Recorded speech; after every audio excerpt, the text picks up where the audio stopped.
All right. In this video, we're going to be moving on to Othello, Act 1, Scene 2. Before I begin to discuss any of the material in this scene, I'd like you to contemplate three questions. We have finally been introduced to the principal character, the tragic hero of this work, Othello. What do we learn about him in his opening lines? Look closely at what Othello has to say in lines 6 and lines 17 to 28, as he begins to describe his responses to Iago, who comes to him to tell him that Brabantio and Rodrigo are searching for him. They wish to destroy him. They wish to separate him from his wife. So Iago is again manipulating situations, manipulating circumstances, trying to frame himself as Othello's ally, wearing one of those false identities or one of those masks again. In this context, what do we learn of Othello? In line 29 of Act 1, Scene 2, Othello then claims that he must be found by Brabantio. Why? And lastly, think about Shakespeare's intentions or purposes here. Shakespeare has chosen to delay Othello's entrance until the second scene of this play. What effect does this choice have on our response to the character? Why might Shakespeare have structured the play in this way? Pause the video and think about these questions. In Act 1, Scene 2, Iago is flush with his past victory. He's already managed to manipulate circumstances such that Brabantio is going to assault Othello. Not physically, but he's going to try to use the power of the state and the law against the man that he now realizes is his son-in-law. So Iago attempts to employ the same techniques that he did to incense Brabantio in this moment, going to Othello and trying to provoke him to anger. Othello, in contrast to the image that was constructed for us by reputation, by Iago and Rodrigo's comments on the character, is in fact cool, calm, and level-headed. He's reserved and respectful, and he is not prone to bouts of emotionalism. Othello has a kind of calm rationality and surety, it seems, in his position, largely because of his public identity. He recognizes or he understands that he is of such great value to the state. He has proven that value or demonstrated it time and time again that no private complaint that Brabantio levels against him will ever be sufficient to unseat him or to destroy him. Othello goes on to say in line 17, "Let him," that is Brabantio, "do his spite. My services which I have done the signory shall out-tongue his complaints." So the service, the reputation that I have forged for myself, the identity that I constructed for myself because of my meritorious actions in the service of the state will actually declare my innocence, and they will allow me to escape unscathed. "'Tis yet to know which, when I know that boasting is an honor, I shall promulgate." In other words, when the time comes, I will be able to boast of my accomplishments. I shall make widely known, promulgate my achievements in order to defend myself.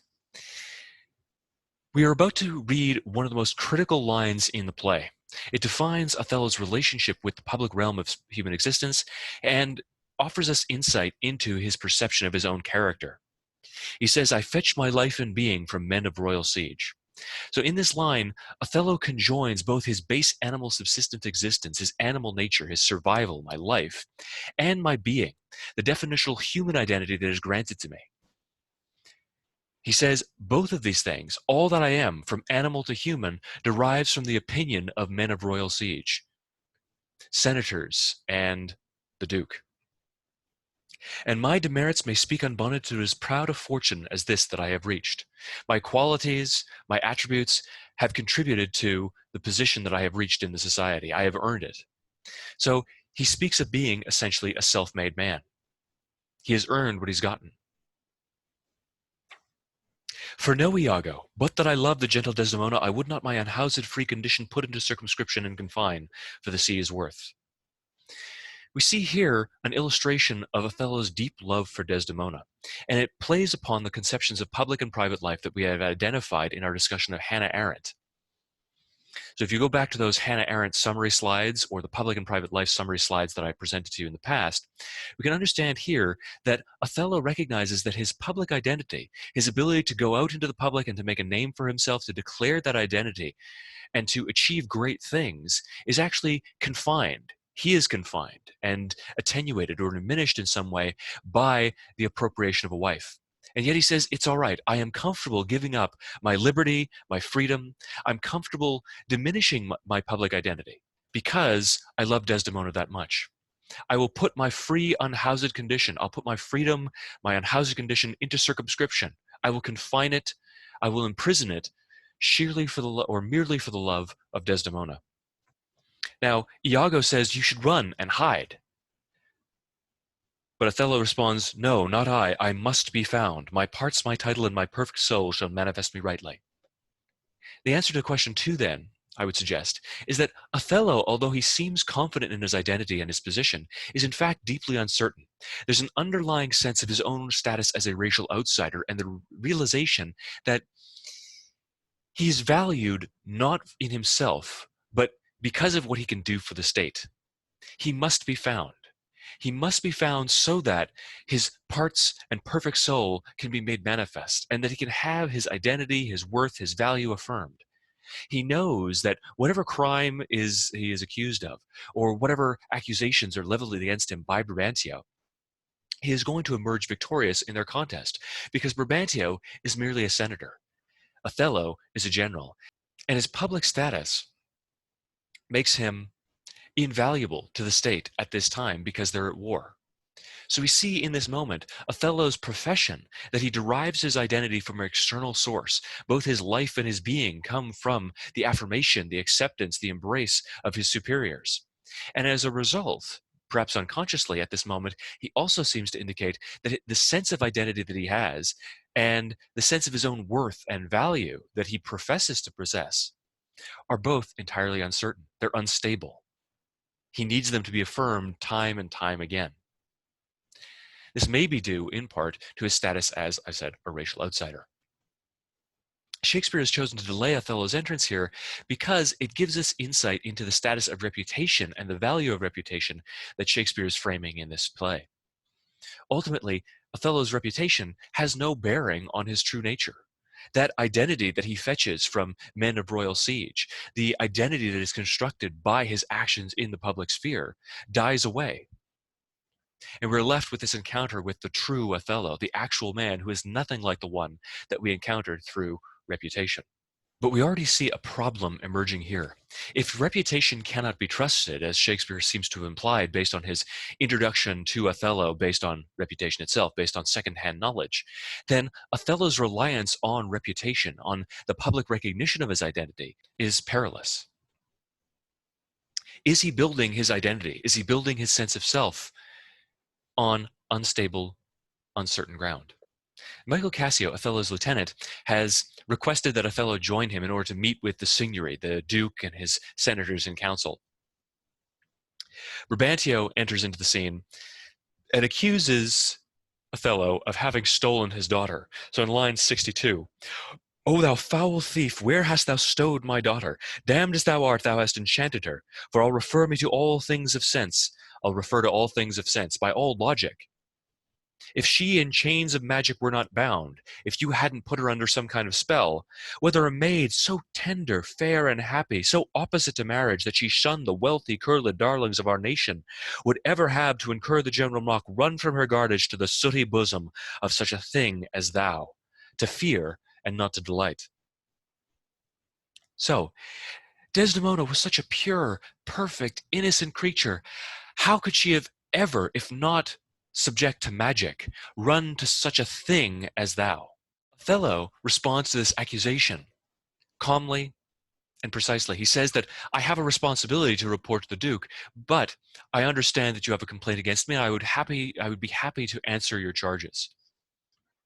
So he doesn't allow himself to succumb to emotionalism despite the provocation of Iago and Brabantio, the combined impact of their assertions and accusations.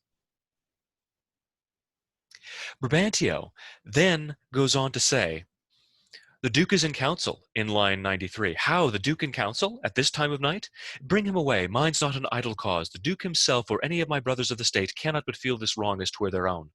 For if such actions may have passage free, bond slaves and pagans shall our statesmen be." I'd like you to consider this comment on Brabantio's part. Examine the closing to scene 2. Brabantio's How, the Duke in Council in the following lines. How do you interpret this passage? How might it relate to what we've discussed already about Elizabethan views on the public and private life? So refer back to those slides on the summary of public and private life and try to answer this question. Pause the video, and then when you're ready, come back and I'll discuss my answer to this question. All right. Here, Brabantio asserts that should the Duke and his counselors allow this heinous crime, this violation of his daughter, or at least the violation of his daughter that he imagines has taken place, they would have forfeited their right to exist as public individuals. They would be no different than bond slaves or pagans. Remember that concept of turning Turk. They would have rejected all sense of civility, Christianity, and they would have descended into this monstrous, savage position, excluded from the public realm. They would have proven themselves unworthy of holding public office or contributing to the public good. Their illustration of a lack of rationality would have reduced them to purely private beings, inhuman or less than human, like in this conception of public and private life, like bond slaves and pagans. They would have forfeited something of their humanity and reduced themselves to an animal state of being. Their willingness to counsel this gross violation of civility, tradition, and human reason would have rendered them unfit for public office and public life. Existence within the public sphere, this public corpus, then, also calls for the expulsion of that which is unfit for it. Now, I would also like you to consider the Orwell activity.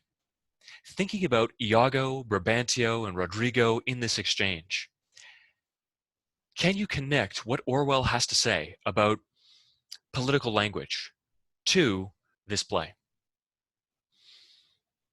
The two questions I want you to consider are, how powerful is language and the act of speaking, really? To what degree can we influence others and the world with them?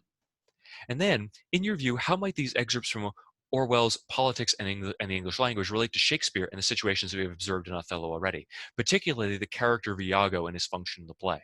We're going to take a look at that Orwell reading, and I'll break it down and discuss it so that you have a solid understanding of Orwell's concepts in order to connect them to this play.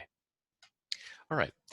In this text, Orwell is explaining the ways in which the English language has been attenuated, perverted, or distorted over time, largely for political purposes. And he says that individuals in positions of political authority have a vested interest in the corruption or the debasement of language so as to better manipulate people.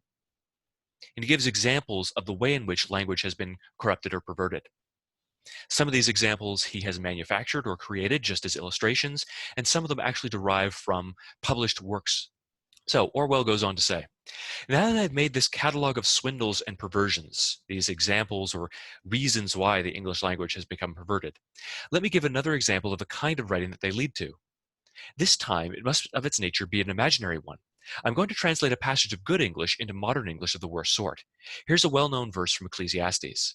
I returned and saw under the sun that the race is not to the swift, nor the battle to the strong, neither yet bread to the wise, nor yet riches to men of understanding, nor yet favor to men of skill. But time and chance happeneth them all. This is an example of clear, precise, exacting language. His point, or the point of the author of Ecclesiastes, is that, well, the fastest man doesn't always win the race. The strongest man doesn't always win the battle. Sometimes it's just time and chance. Everyone is subject to those two great forces of luck. Perhaps the two fighters enter into the arena, and the stronger man, the better trained combatant, just happens by accident to slip on a pool of blood and die. I've seen it happen, and I know it's true. The fastest man doesn't always win the race. The strongest man doesn't always win the battle. And the man of understanding, the wise man, doesn't always become rich. Time and chance happens to them all. Here, Orwell says, it is in modern English. Objective considerations of contemporary phenomena compel the conclusion that success or failure in competitive activities exhibits no tendency to be commensurate with innate capacity, but that a considerable amount of the unpredictable must invariably be taken into account. This is a parody, but not a very gross one. This example takes the concrete and the precise, the exacting, and covers it over, blurs it with this mass of incoherent verbiage. It conceals rather than conveys meaning. Consider, Orwell says, another example. The comfortable English professor defending Russian totalitarianism. He cannot say outright, I believe in killing off your opponents when we can get good results by doing so. Or, in my translation of the next passage, it's good we slaughtered all those millions of Russian peasants because, their lives were meaningless and we got what we wanted out of it. The professor defending Russian totalitarianism cannot say that because he knows that if he said what he really meant, it would prove immediately abhorrent to his audience. And so he covers over his meaning, obfuscates it, saying something like this. While freely conceding that the Soviet regime exhibits certain features which the humanitarian may be inclined to deplore, we must, I think, agree that a certain curtailment of the right to political opposition is an unavoidable concomitant of transitional periods, and that the rigors which the Russian people have been called upon to undergo have been amply justified in the sphere of concrete achievement. The inflated style is itself a kind of euphemism. A mass of Latin words falls upon the facts like soft snow, blurring the outlines and covering up the details. The great enemy of language is insincerity. All issues are political issues, and politics itself is a mass of lies, evasions, folly, hatred, and schizophrenia. When the general atmosphere is bad, language must suffer. But if thought corrupts language, language can also corrupt thought. A bad usage can spread by tradition and imitation, even among people who should and do know better. So politics and its relationship to language is a kind of interweaving or mutually defining one, whereby language itself can be manipulated in order to conceal the actual meaning of a person's contentions or statements. Language can corrupt thought, can muddy it, can render it imprecise and inaccurate. And it can also conceal the true meaning of a person's claims or assertions, such that the thoughts that are inspired by that language become muddled and confused. The reverse is also true. We can pervert other people's thoughts, impregnating them with our language, with our thoughts, with these incorrect usages of language, these manipulative uses of language. What I'd like you to do then is to consider those two questions and post your responses to turnitin.com. How powerful is language? Do you agree with Orwell's arguments? Are they reasonable? To what degree can we influence other people and the world with our language?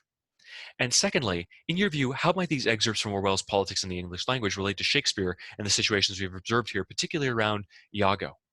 Think about Iago and Brabantio in Acts 1 and in Act 1, Scene 1 and Act 1, Scene 2.